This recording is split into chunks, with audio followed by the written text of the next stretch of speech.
அனைவருக்கும் வணக்கம். எல்லோரும் நல்லா இருக்கீங்களா? சவுக்கு மரம் இது நம்ம நடவு செஞ்சு ஒரு 2.5லேருந்து 3 வருஷத்துக்குள்ளேயே அறுவடைக்கு வந்துடும். ஆனால் நமக்கு அதுக்கு முன்னாடியே பணம் தேவை அப்படின்னா அதுக்கு ஒரு சிறந்த வழி தான் ஊடுபயிர் சாகுபடி. நம்ம சவுக்கு சாகுபடி செஞ்சோன்னா அதுக்கு மத்தியில் ஊடுபயிரும் சாகுபடி செஞ்சுக்கலாம். அதை பற்றி தான் நம்ம இந்த வீடியோவில் பார்க்க போகிறோம். சவுக்கு தோப்புக்குள்ளே பச்சை பயிரை தான் நம்ம ஊடுபயிராக பயிர் செய்ய போகிறோம். அதை பற்றி தான் இந்த வீடியோவில் பார்க்க போகிறோம். பச்சை பயிருங்கிறது பருப்பு வகையை சேர்ந்த ஒரு தாவரம். புரோட்டீன் அப்படின்னு சொன்னாலே நம்ம கண்ணு முன்னாடி வந்து நிற்கக்கூடியது இந்த பச்சை பசேல்னு இருக்கக்கூடிய இந்த பச்சை பயிறு தான். இது வந்து நம்மளுடைய அன்றாட சமையலில் முக்கியமான பங்கு வகிக்குது. இதில் பார்த்திங்கன்னா vitamin A, vitamin B, vitamin E, magnesium, calcium, இரும்பு சத்து, நார் சத்து, புரத சத்து அப்படின்னு சொல்லிட்டு எல்லா சத்துமே இதில் வந்து அதிகமாக நிறைஞ்சிருக்குது. நம்ம சொல்லணும் அப்படின்னா லிஸ்ட்டு போட்டுக்கிட்டே இருக்கலாம். அந்த அளவுக்கு ஏராளமான நன்மைகள் வந்து இந்த பச்சை பயிரில் இருக்குது. இது வந்து நோய் எதிர்ப்பு சக்தியை அதிகரிக்கக்கூடியது. அவ்வளவு ஏங்க, இப்போ நாட்டில் முக்கியமான நோய் அப்படின்னு பார்த்திங்கன்னா அது வந்து கேன்சர் தான். நிறையா பேர்த்துக்கு இப்போ கேன்சர் வந்து பரவ ஆரம்பிச்சிருச்சு. இந்த கேன்சரையே தடுக்கக்கூடிய சக்தி வந்து இந்த பச்சை பயிருக்கு இருக்குது அப்படின்னு சொல்லிட்டு சொல்கிறாங்க. அவ்வளவு சிறப்பு வாய்ந்த இந்த பச்சை பயிரை தான் நம்ம சவுக்கு தோப்புக்கு நடுவில் ஊடுபயிராக பயிர் செய்கிறோம்.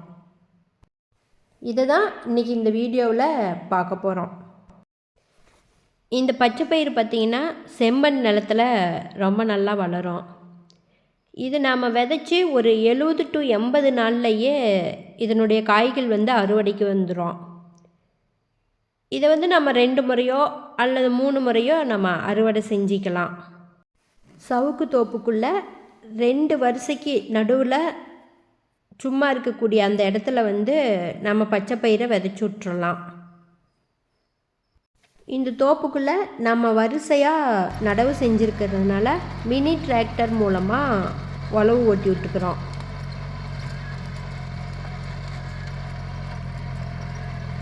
நம்ம கயிறு பிடிச்சி மார்க் பண்ணி செடி வச்சுருக்குறோம்.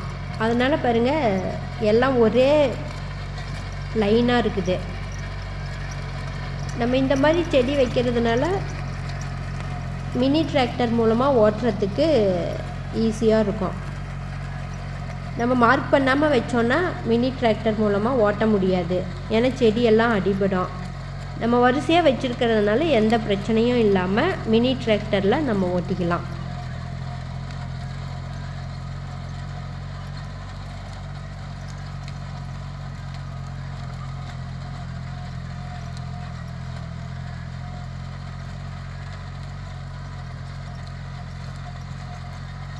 பாருங்கள், மினி டிராக்டர் ஓட்டிகிட்டு போகுது. செடிக்கு வந்து எந்த ஒரு பாதிப்புமே கிடையாது.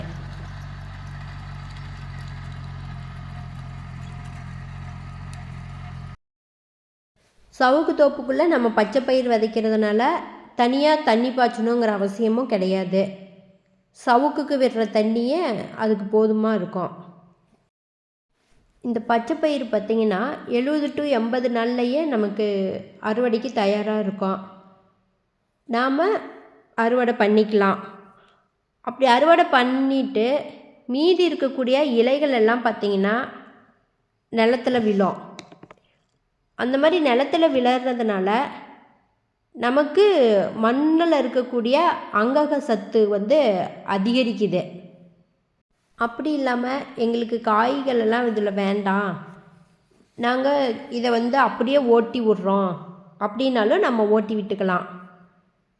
ஒரு 40-50 நாள் ஆன உடனே அந்த பயிரோடு அப்படியே நம்ம ஓட்டி விட்டுட்டோம் அப்படின்னா, மினி டிராக்டர் மூலமாக ஓட்டி விட்டுட்டோம் அப்படின்னா நமக்கு வந்து சவுக்குக்கு தேவையான சத்துக்கள் வந்து நார்மலாக இருக்கிறத விட அதிகமாக கிடைக்கும். அதனால சவுக்கு சீக்கிரமாக வளரும் நமக்கு. நம்ம சவுக்குக்குள்ளே இந்த பச்சை பயிரை வந்து ஊடு பயிராக செய்கிறதுனால நுண்ணூட்ட சத்துக்கள் வந்து அதிகரிக்கும். அது மட்டும் இல்லாமல் இந்த வேர் முடிச்சுகளில் இருக்கக்கூடிய பாக்டீரியாக்கள் வந்து வளிமண்டல காற்றுல இருக்கக்கூடிய தழைச்சத்துக்களை கிரகித்து நம்ம பயிருக்கு வந்து கொடுக்கும். அதனால் நம்ம யூரியா போடணுங்கிற அவசியமே கிடையாது. யூரியா போடாமையே இந்த பயிர் செஞ்சு நம்ம ஓட்டி விட்டோம் அப்படின்னாவே இது வளர்ச்சிக்கு தேவையான தழைச்சத்து வந்து அதிகமாக கிடைக்கும். சவுக்கு வேகமாக வளரும். இந்த வேரெல்லாம் வந்து அடிமண்ணில் இருக்கிறதுனால மண்ணோட இறுக்கத்தை குறைச்சி நமக்கு வந்து மண்ணுக்கு காற்றோட்டத்தை வந்து கொடுக்குது. இதை நம்ம அப்படியே நிலத்தில் போட்டு ஓட்டுறதுனால நமக்கு மண்ணில் இருக்கக்கூடிய அங்கங்க சத்துக்களை வந்து அதிகரிக்குது. நம்ம குறைஞ்ச முதலீட்டில் நம்ம சவுக்கு மரங்களுக்கு தேவையான சத்துக்களை வந்து நம்ம கொடுக்கலாம். அதுக்காக தான் சவுக்கு தோப்புக்குள்ளே நம்ம வந்து ஊடு பயிராக பச்சை பயிரை செய்யலாம் அப்படின்னு சொல்லிட்டு சொல்கிறோம். சவுக்கு தோப்புக்குள்ளே நம்ம பச்சை பயிர் ஊடு பயிராக பயிர் செய்கிறதுனால நமக்கு ஒரு வருமானம் கிடைக்கிது. நம்ம காய்களை எடுத்துக்கிட்டு அதை அப்படியே ஓட்டி விட்டோம் அப்படின்னா நமக்கு சவுக்கு மரங்களோட வளர்ச்சி வந்து அதிகமாக இருக்கும். ஊடு பயிர் செய்கிறதுனால நமக்கு களைகளும் கட்டுப்படுத்தப்படுது. அதனால் செலவும் மிச்சமாகுது. இதில் பார்த்திங்கன்னா ஊடு பயிர் செய்யும்போது நமக்கு யூரியா போடணும் அப்படிங்கிற அவசியமே கிடையாது.